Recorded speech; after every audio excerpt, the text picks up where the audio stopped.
Practice set 1.5 मधले शेवटचं 6वं example पहा काय आहे ते. Out of 1900 kilometres Vishal travel some distance by bus and some by aeroplane. म्हणजे पहा विशालने काय केलेलं आहे, 1900 किलोमीटरचा प्रवास केलेला आहे. या प्रवासापैकी काही अंतर हे त्याने बसने कापलंय आणि काही अंतर हे विमानाने एरोप्लेनने कापलेले. पुढे काय म्हटलंय पहा, bus travels with average speed 60 kilometre per hour. म्हणजे बस एका तासामध्ये 60 किलोमीटर जाते, सरासरी बसचा तेवढा आहे. And the average speed of aeroplane is 700 kilometre per our.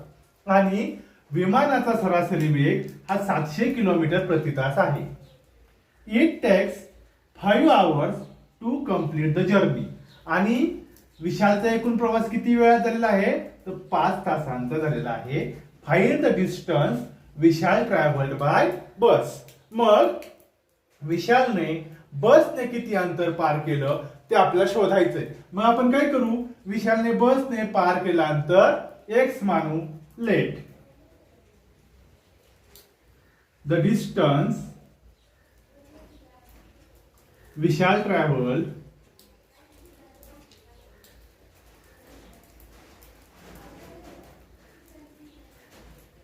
Bye bus is x. विशालने बसने प्रवास केलेला अंतर आपण x मानलं. अँड द डिस्टन्स दुसरं कोणतं, विशालने दुसरा काय प्रवास केलेला आहे, Vishal travel by aeroplane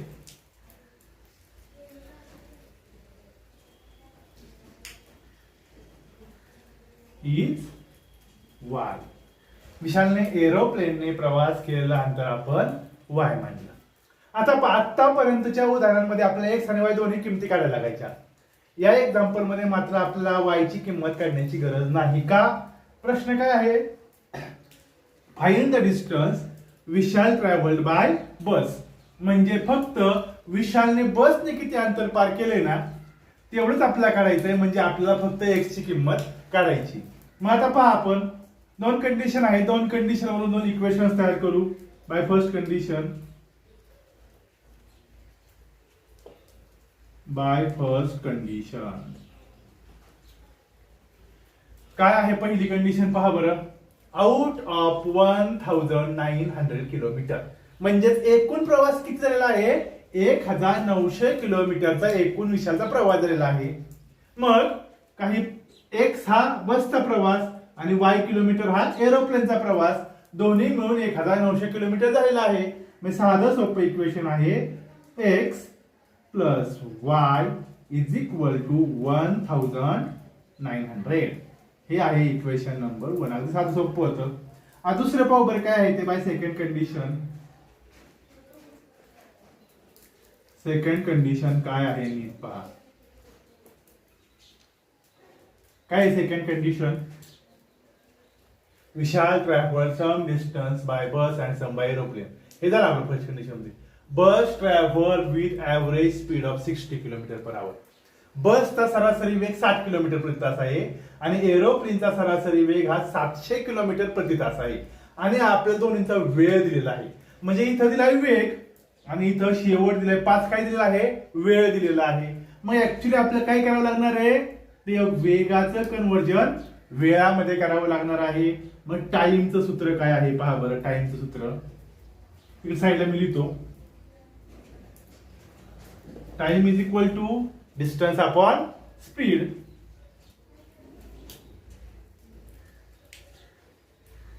distance upon speed हे आहे टाइमचं सूत्र.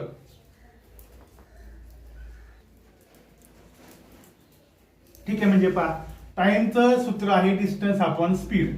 मग विशालला बसने प्रवास करताना किती वेळ लागला असेल पहा बरं. आपल्याला बसचा टाइम काढायचा आहे ना. मग बसचं डिस्टन्स किती आहे, बसने किती डिस्टन्स पार केले आपण मानले पहा. Let the distance Vishal travel by bus किती मानलेलं आहे, x. आणि त्याला स्पीड किती आहे बसचं, 60 आहे. म्हणजे बसच्या प्रवासाला विशालला लागलेला वेळ किती आहे, तर x/60 x/60 आणि डिस्टन्स आहे आणि स्पीड आहे. डिस्टन्स अपॉन स्पीड म्हणजे टाइम. एवढा वेळ विशालला बसच्या प्रवासात लागला. आणि एरोप्लेनच्या प्रवासामध्ये किती वेळ लागला? तर एरोप्लेनचं डिस्टन्स किती आहे आपण मानलोय y मानलेलं आहे. आणि एरोप्लेनचं स्पीड किती आहे? 700 किलोमीटर प्रति आवर आहे ना, त्यामुळे y/700. आणि हा दोन्ही मिळून वेळ किती दिलेला आहे आपल्याला? तर दोन्ही मिळून लागलेला वेळ आहे 5 तास. अशा प्रकारे आपल्याला दिलेला आहे पहा. आणि याच्यावर आता आपण इक्वेशन नंबर 2 बनवणार आहे. आता कसं म्हणते पाहू बरं जरा. मग आपल्याला डिनॉमिनेटर सेम पाहिजे ना, शक्यतो डिनॉमिनेटर आपल्याला घालवायचा आहे. मग डिनॉमिनेटर घालवताना सोपं कसं कसं पडलेलं पहा बरं. पहिल्यांदा मी 10 ने मल्टिप्लाय करतो, सगळ्यात सोपं. 10 ने मल्टिप्लाय केल्यावर काय होईल? इथला 0 जाईल, इथला 0 जाईल आणि इथे 1 0 होईल. कारण 10 ने गुणायचे ना, 0 ला 0 जाईल, x/6 राहील. इथे 0 ला 0 जाईल, y/70 राहील आणि 10×5=50 होईल. म्हणजे काय होते पहा, किंवा डिवायडिंग बोथ साइड्स बाय 10 म्हटलं तर चालते. आपण लिहिलं तर आधी चांगले, म्हणून मी लिहितो डिवायडिंग बोथ साइड्स. नाही, डिवायडिंग नाही, आपण काय करतोय रे माझं चुकला. डिवाइड नाही, आपण 10 ने मल्टिप्लाय करतोय ना. 10 ने मल्टिप्लाय करतोय, 0 0 जाणार आहे, म्हणजे मल्टिप्लाइंग.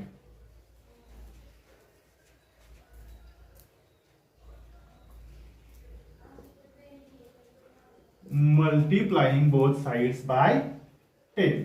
आता 10 ने मल्टिप्लाय केलं की इथं 10 आलं पहा, 0 ला 0 गेला, 1 गुणिले x म्हणजे x आला, 1/6 x/6 plus y/70 is equal to 50. हे 10 ने गुणले की 5 50 येणार आहे. आता आणखीन मला हे पण हरवायचंय ना. आता हे कसं जाईल सांगा बरं. आपल्याला एलसीएम काढावं लागेल आणि एलसीएम ने मल्टिप्लाय करावं लागेल. कारण भाग अजून आपण इथं 2 ने मल्टिप्लाय केला असतं, इथं 3 आणि इथं 35 आलं असतं. पण 6 आणि 70 पण काय फार मोठी संख्या नाहीये, आपण करू शकतोय.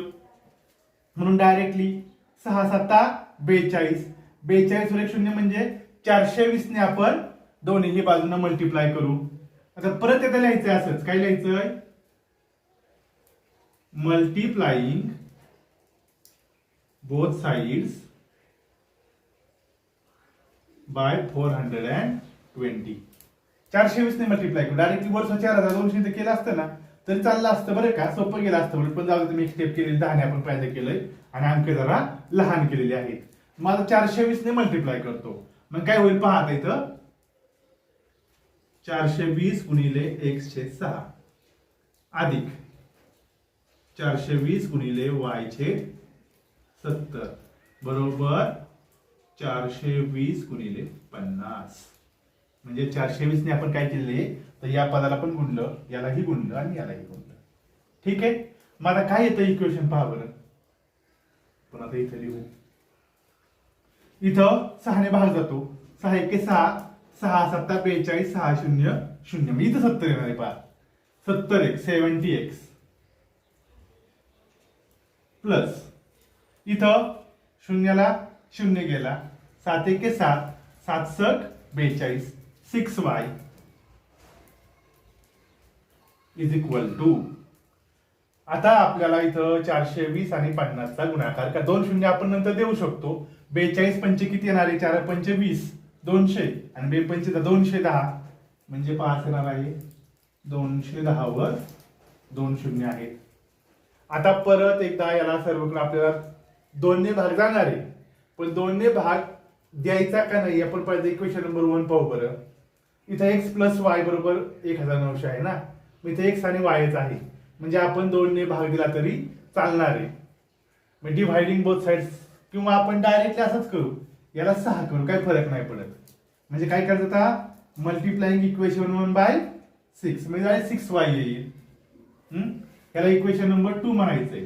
हे आहे इक्वेशन नंबर 2. आता हे इक्वेशन नंबर 1 आणि हे इक्वेशन नंबर 2 आपल्याला सोडवायचंय. मग मी काय करतो, तर इक्वेशन नंबर 1 ला डायरेक्टली 6 ने गुणतो. मग 6y इथे आहे, इथेही 6y येईल. इक्वेशन नंबर 3 मिळवतो आणि 3 च्या खाली 2 लिहून एक्झाम्पल सोडवतो.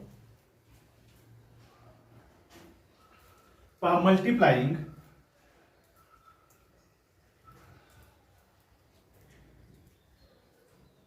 Equation 1 bye 6. इक्वेशन 1 ला 6 ने गुणलं काय होतंय 6x plus 6y is equal to 1900 ला आपण 6 ने गुणणार 19 सक 114 त्याच्यावर 2 शून्य फक्त 19 सक 114 केलं 2 शून्य आहे असे दिले. हे आहे आपलं इक्वेशन नंबर 3. आणि आता आपल्याला हे इक्वेशन नंबर 2 आणि हे इक्वेशन नंबर 3 सोडवायचे आहेत. पहा इक्वेशन नंबर 2 लिहितो. काय आहे equation number 2 70x plus 6y is equal to 2100 नाही 21,000. ठीक आहे हे इक्वेशन नंबर 2 होतं. आणि खाली काय आहे 6x plus 6y is equal to 11,400. Equation number 3. आपलं सोडवण्यासाठी काय करायचं पहा y चा कोएफिशियंट समान आहे आणि चिन्ह पण समान आहे म्हणजे सबट्रॅक्शन करायची. सबट्रॅक्शन करताना खालच्या पदांची चिन्ह बदलायची. तीनही प्लस होती मायनस केली मग 70 मधून 6 गेले 64 64x plus 6y minus 6y एकमेकांना गेले इज इक्वल टू आता 21,000 मधून 11,400 मायनस करायचे. पहा 0 ला 0 आला 0 ला 0 आला इथे 0 तून 6 जात नाही 1 चा 0 केला इथे 0 चा 10 केला 10 मधून 4 गेला 6 0 तून 1 जात नाही 2 चा 1 0 चा 10 10 मधून 1 गेला 9 9,600 ही आली इथं 64x ची value. So x is equal to किती आहे मग 9,600 डिवायडेड बाय 64. आता आपल्याला भागाकार करायचा आहे. 16चा पाडा 16च्या पाड्यावर 64 पण आहे आणि 96 पण आहे मग 16 ने भागतो पहिल्यांदा मी 16 चौक 64 16 सक 96 16 0 0 16 0 0 आणि त्यानंतर 4 ने 600 ला भाग जातोच 4 एके 4 4 एके 4 2 राहिले 4 पंचे 20 4 0 0. So x is equal to किती आलेला आहे पहा 150. डिस्टन्स आहे म्हणजे किलोमीटर. आणि मग आपण शेवटी पूर्ण वाक्यामध्ये उत्तर लिहिणार आहे. सो काय आपलं पाहिजे the distance Vishal travel by bus. So distance Vishal travel by bus is 150 kilometre. म्हणजे विशालने 150 किलोमीटर बसचा प्रवास केलेला आहे. त्याने एरोप्लेनने किती प्रवास केलाय ते काही आपल्या इथे काय सांगितलेलं नाही. जर काय लावलं असतं तर 150 किंमत आपण इक्वेशन कोणतरी भरली असते. इक्वेशन 1 सोपं असतं x plus y is equal to 1900 आणि y ची किंमत काढली असते पण ते आपल्याला विचारलेलंच नाही त्यामुळे करण्याची आवश्यकता नाही.